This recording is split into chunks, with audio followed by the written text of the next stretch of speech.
जैन साथियों, आज हम जनरल साइंस के महत्वपूर्ण प्रश्न बताएंगे जो आगामी परीक्षाओं के लिए बहुत महत्वपूर्ण है। दोस्तों, सुबह डेली मॉर्निंग में आप एक टारगेट फिक्स करिए कि आज हमें इतना पढ़ना है और पूरी कायनात उस पर लगा दीजिए। डेली अगर आप ऐसा करते हैं दोस्तों, तो आपकी लाइफ ऑटोमेटिक बहुत अच्छी बन जाएगी। ठीक है दोस्तों, आप जो चाहते हैं वो आपका लक्ष्य प्राप्त हो जाएगा। ठीक है दोस्तों, डेली, क्योंकि दोस्तों बूंद बूंद से घड़ा भरता है। आप जितना ज़्यादा रिवीजन करेंगे उतना ज़्यादा आपको नियम तरीके फार्मूले याद होंगे। तो आप प्रैक्टिस करते रहिए दोस्तों, ठीक, और सिर्फ लक्ष्य पर फोकस करिए। ठीक है, इसीलिए दोस्तों हम कहते हैं कर दिखाओ कुछ ऐसा कि करना चाहे सब आप जैसा। ठीक है दोस्तों, सिर्फ आपको क्या करना है, इंतजार नहीं करना। ठीक है, इंतजार छोड़ देना है और आपको तैयारी शुरू करना है। ठीक है दोस्तों, अब देखिएगा पहला क्वेश्चन क्या है इसमें। पहला कह रहा है सबसे बड़ी आंखें किस स्तनधारी प्राणी की होती हैं? तो हिरण की होती हैं। ध्यान रखें, हिरण जो होता है सबसे बड़ी आंखें किस स्तनधारी प्राणी की होती है? तो किसकी होती हैं? हिरण की। ध्यान रखना। आज कार्बन डाइऑक्साइड के उत्सर्जन में सर्वाधिक योगदान देने वाला देश कौन सा? संयुक्त राज्य अमेरिका। ध्यान रखना, कार्बन डाइऑक्साइड के उत्सर्जन में सर्वाधिक योगदान देने वाला कौन सा है? संयुक्त राज्य अमेरिका है। निम्नलिखित में से किस उद्योग में अभ्रक कच्चे माल के रूप में प्रयुक्त होता है? यानी कि कहने का मतलब विद्युत में। ध्यान रखना, कच्चे अभ्रक का उपयोग सबसे ज़्यादा किस में किया जाता है? विद्युत में। ध्यान रखना, लाइट बनाने में। विद्युत प्रेस का आविष्कार किसने किया था? तो हेनरी सीले ने किया था। विद्युत प्रेस का आविष्कार किसने किया था? हेनरी सीले ने। प्रेशर कुकर में खाना जल्दी पक जाता है, क्यों? क्योंकि प्रेशर कुकर के अंदर का दाब अधिक होता है। दाब अधिक होने के कारण खाना जल्दी पक जाता है। ध्यान रखना, प्रेशर कुकर में खाना जल्दी पक जाता है, क्यों? क्योंकि प्रेशर कुकर के अंदर दाब अधिक होता है। अगला है, दाब बढ़ने पर जल का क्वथनांक क्या बढ़ता है? ध्यान रखना, अगर दाब बढ़ा देते हैं तो जल का क्वथनांक बढ़ जाता है। ठीक है। अगला है, प्रत्येक क्रिया के बराबर विपरीत दिशा में एक प्रतिक्रिया होती है। ये कौन सा न्यूटन का नियम है? तो तृतीय नियम है। ध्यान रखना, प्रत्येक क्रिया के बराबर विपरीत दिशा में प्रतिक्रिया होती है, उसे न्यूटन का तृतीय नियम कहते हैं। या जैसे कोई वस्तु है, उस पर जितना बल हम लगाते हैं उतना बल भी विपरीत दिशा में वो बल लगाती है। ध्यान रखना, इसी नियम को क्रिया प्रतिक्रिया का नियम कहते हैं। ठीक है, तो ये न्यूटन का गति का तीसरा नियम, ध्यान रखिएगा। अगला है, कॉपर तांबा शत्रु तत्व है गंधक का। ध्यान रखना, पूछा जाता है कि कॉपर वह कौन सा तत्व है जो गंधक का शत्रु है? तो कॉपर जो होता है गंधक का शत्रु होता है। ध्यान रखिएगा। अगला है, उगते और डूबते समय सूरज लाल दिखाई देता है। यानी कि उगते और डूबते समय सूर्य लाल प्रतीत होता है, क्यों? इसका कारण क्या होता है? तो लाल प्रकाश का प्रकीर्ण सबसे कम होता है, इसके कारण ऐसा होता है। ध्यान रखना, लाल रंग का प्रकीर्ण सबसे कम होता है और इसकी तरंग दैर्घ्य सबसे अधिक होती है। ध्यान रखना, और बैगनी रंग का प्रकीर्ण सबसे अधिक होता है। तो जो सूर्य उगते और डूबते समय लाल दिखाई देता है तो प्रकाश के प्रकीर्ण के कारण होता है ऐसा, क्योंकि लाल रंग का प्रकीर्ण सबसे कम होता है। अगला, रेडियोक्ता की खोज किसने की थी? तो हेनरी बैकरले ने की थी। रेडियोक्ता की खोज किसने की थी? हेनरी बैकरले ने। ध्यान रखना, दो समतल दर्पण एक दूसरे से 60 अंश के कोण पर झुके हैं, इनके बीच रखी गेंद के बने प्रतिबिंबों की संख्या कितनी होगी? 5 होगी। ध्यान रखना। ठीक है दोस्तों, क्योंकि इसमें वो फार्मूला होता है 360/थीटा जितना बनता है और -1 होता है। ध्यान रखना, तो 360 जैसे लिखा है, 360/60 का भाग कर देंगे, क्योंकि 60 अंश का दो कोण बना रहा है, और -1, 6 6 36, और 6 में से 1 घटाओ तो कितने आ जाएंगे? 5 आ जाएंगे। ध्यान रखना। ठीक है, तो दो समतल दर्पण एक दूसरे से 60 अंश के कोण पर झुके हैं, इनके बीच रखिए गेंद के बने प्रतिबिंब की संख्या कितनी होगी? 5 होगी दोस्तों। ध्यान रखना, पानी के अंदर हवा का बुलबुला किस लेंस की तरह व्यवहार करता है? तो अवतल लेंस की बात व्यवहार करता है। ध्यान रखना, पानी के अंदर हवा का बुलबुला कैसे? अवतल लेंस, यानी अवतल लेंस को अपसारी लेंस भी बोला जा सकता है। अवतल लेंस लिखा हो तो अपसारी लिखा हो सकता है विकल्प में। ध्यान रखना, तो पानी के अंदर हवा का एक बुलबुला किस लेंस की तरह व्यवहार करता है? अवतल लेंस की बात, यानी कि अपसारी लेंस की बात। ठीक है। अगला, इकाइयों की समस्त व्यवस्थाओं में किस इकाई की मात्रा समान होती है? विशिष्ट गुरुत्व की। ध्यान रखना, किसकी होती है? विशिष्ट गुरुत्व की। यदि कोई मनुष्य समतल दर्पण की ओर 4 मीटर प्रति सेकंड की चाल से आ रहा है, तो दर्पण में मनुष्य का प्रतिबिंब किस चाल से आता हुआ प्रतीत होगा? दोस्तों ध्यान रखना, दुगना बनता है, दुगना आता हुआ प्रतीत होता है। यदि कोई मनुष्य समतल दर्पण की ओर जितने वेग से आता है वो उसका जस्ट दुगना दिखाई देगा, ध्यान रखना। तो 4 मीटर प्रति सेकंड की चाल से आ रहा है, तो दर्पण में मनुष्य का प्रतिबिंब किस चाल से आता है वो दिखाई प्रतीत होगा, तो 8 मीटर प्रति सेकंड के वेग से आता हुआ प्रतीत होगा। ठीक है साथियों। अगला है, कारों, ट्रकों और बसों में ड्राइवर की सीट के बगल में कौन सा दर्पण लगा होता है, तो उत्तल दर्पण होता है। ध्यान रखना दोस्तों, जितनी मोटर गाड़ियां होती हैं तो ड्राइवर के बगल में जो दर्पण लगा होता है वो उत्तल दर्पण होता है। उसका काम होता है पीछे साइड से गाड़ी आने वाली, जो पीछे गाड़ियां आती हैं तो उनको साइड देने के लिए और दुर्घटना से बचने के लिए उनके बगल में उत्तल दर्पण का शीशा लगा होता है, जिससे वह पीछे आने वाली गाड़ियों को देख लेता है और दुर्घटना होने से बच जाती हैं। ठीक है। अगला है, ऐसे तत्व जिनमें धातु और धातु दोनों के गुण पाए जाते हैं वो क्या कहलाते हैं, उपधातु। दोस्तों, ऐसे तत्व जिनमें धातु और अधातु दोनों के गुण पाए जाते हैं वो उपधातु कहलाते हैं। उपधातु तुम्हारी जैसे जर्मेनियम है, आर्सेनिक है, सिलिकॉन है, ये उपधातु पाए होती हैं, ध्यान रखना।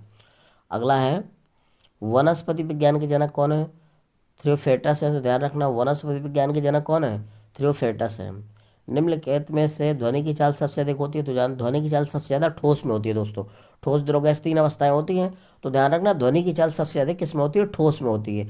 तो इस इस्पात क्या आता है, इस्पात है, लोहा है, सब ठोस है, तो सबसे अधिक ध्यान रखना। विकल्प में तो दिया नहीं है लेकिन इसमें तो ध्यान रखना ठोस में होती है। ठोस जो भी चीज़ होगी उसमें होगी, ध्यान रखना। अब लकड़ी जो है, लकड़ी में ना मत कह लेना कि वो भी ठोस है, तो लोहा में सबसे अधिक होती है, यानी कि इस्पात में। ठीक है।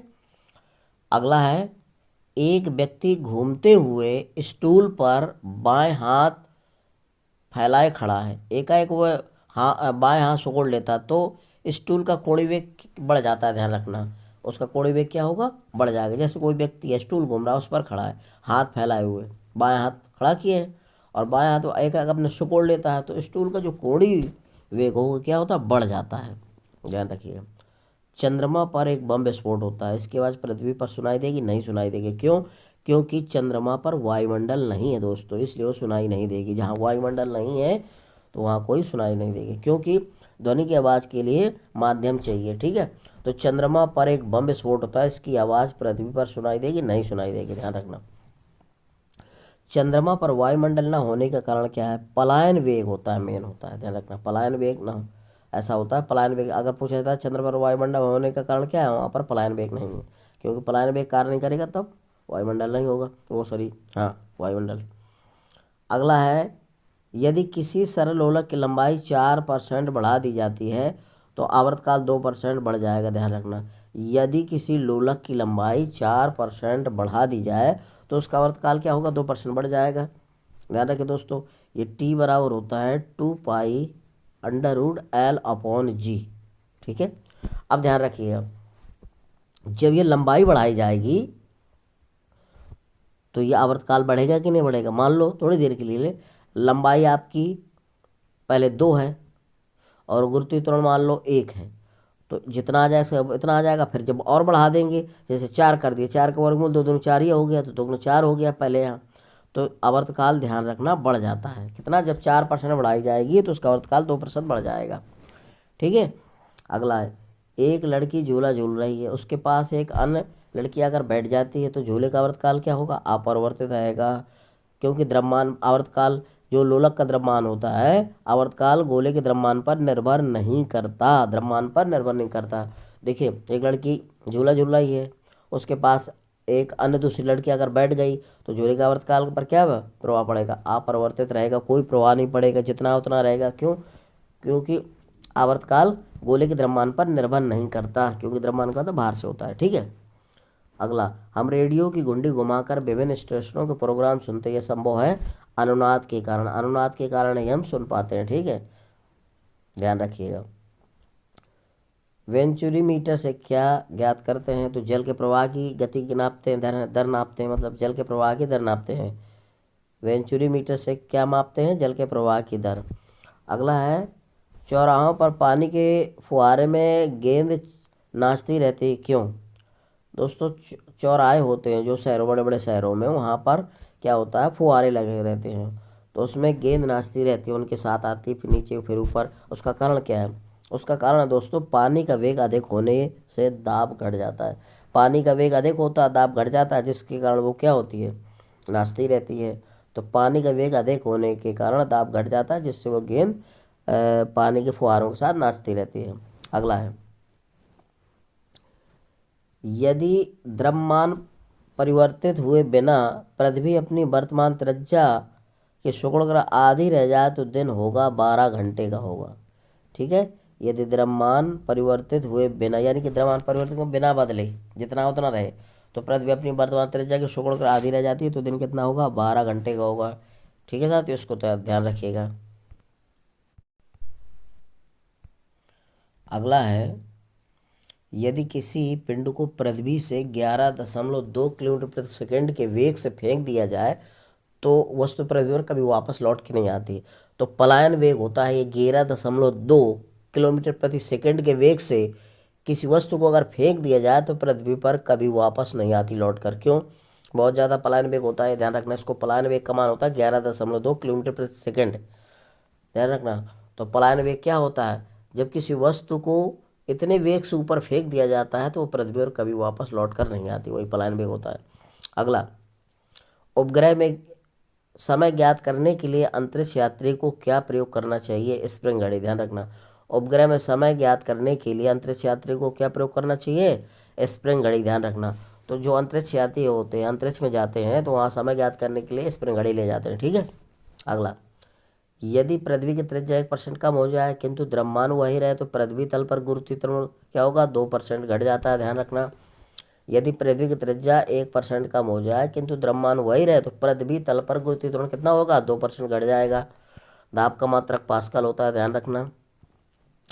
दाब का मात्रक क्या होता है, पास्कल, या दबाव भी कहे तो अब भी पास्कल होगा। खाना पकाने का बर्तन होना चाहिए उच्च विशिष्ट प्रतिरोध, ध्यान रखो, उच्च विशिष्ट ऊष्मा और निम्न चालकता का।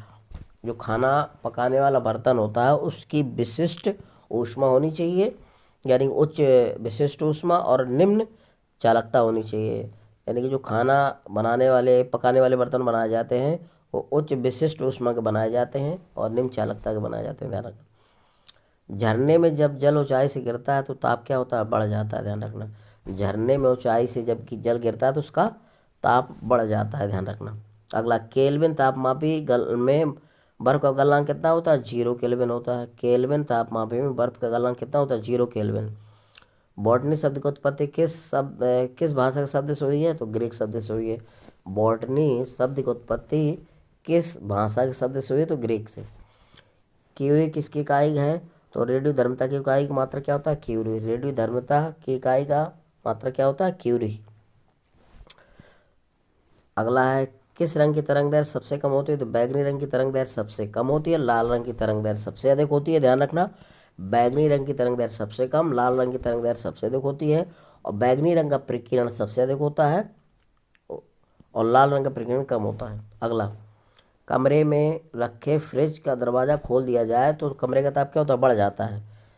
कमरे में रखे फ्रिज का दरवाज़ा खोल दिया जाए तो कमरे का ताप क्या होता है, बढ़ जाता है, ध्यान रखना। कभी भी फ्रिज का दरवाज़ा खोल दिया जाएगा तो कमरे का ताप बढ़ जाता है। इंद्रधनुष में कितने रंग होते हैं, इंद्रधनुष में 7 रंग होते हैं। सेकेंड पेंडुलम का आवर्तकाल कितना होता है, 2 सेकंड होता है। सेकेंड पेंडुलम मतलब जिसका आवर्तकाल 2 सेकंड होता है वो सेकंड दोलक कहलाता है। तो सेकेंड पेंडुलम का आवर्तकाल कितना होता है, आवर्तकाल 2 सेकंड होता है। अगला, भारतीय विज्ञान संस्थान कहाँ स्थित है, बैंगलोर में। पराध्वनिक विमानों की चाल कितनी होती है, ध्वनि की चाल से अधिक। पराध्वनिक विमानों की चाल कितनी होती है, ध्वनि की चाल से अधिक। भू स्थिर उपग्रह की पृथ्वी से ऊंचाई कितनी होती है, 36,000 किलोमीटर। भू स्थिर उपग्रह की ऊंचाई पृथ्वी से कितनी होती है, 36,000 किलोमीटर, ध्यान रखना। अगला, चिकित्सा शास्त्र के विद्यार्थियों को किसकी शपथ दिलाई जाती है, हिप्पोक्रेटस की, ध्यान रखना। चिकित्सा शास्त्र के विद्यार्थियों को किसकी शपथ दिलाई जाती है, हिप्पोक्रेटस का, क्योंकि चिकित्सा शास्त्र के जनक है ये। ठीक है साथियों। दोस्तों, यदि मेरा वीडियो आपको अच्छा लग रहा है तो मेरे वीडियो को लाइक और सब्सक्राइब करिए। जय हिंद साथियों।